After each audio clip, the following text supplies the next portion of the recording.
Gli studenti devono tornare in aula e devono poter avere un accesso agevolato alle lezioni. Tra gli innumerevoli strascichi che la pandemia di coronavirus rischia di portare dietro di sé, c'è anche la possibilità che molti ragazzi non si iscrivano all'università o abbandonino gli studi. Per questo l'Università di Padova, in un consiglio d'amministrazione straordinario, ha deciso di stanziare un contributo importante a sostegno delle nuove tipologie di didattica online. Un grande investimento che renda più facile agli studenti iscriversi l'anno prossimo all'università, che gli dia dei benefici concreti, la connettività a tutti gli studenti iscritti, dei benefici su trasporti e affitti per la gran parte dei nostri studenti e la possibilità di acquisto di un computer per le nuove matricole. 13 milioni di euro, per intenderci, una cifra che corrisponde a quella che solitamente viene messa in campo per finanziare la ricerca.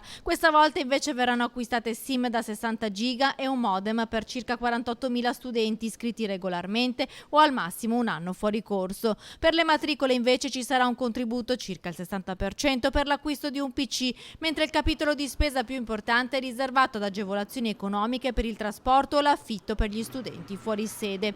Ulteriori investimenti poi verranno fatti per attrezzare le aule universitarie alla nuova didattica a distanza. Da settembre infatti parte degli studenti tornerà in aula, ma molti invece dovranno seguire da casa, quindi circa 2 milioni di euro sono stati destinati alle strutture, mentre 1,5 milioni arriverà ai dottorandi, i cui progetti sono rimasti bloccati in questi mesi. L'intervento massiccio è necessario perché la ripresa del paese parte dalla conoscenza, ha detto il rettore. Crediamo al futuro dei nostri studenti perché crediamo alla conoscenza, crediamo al futuro del Paese.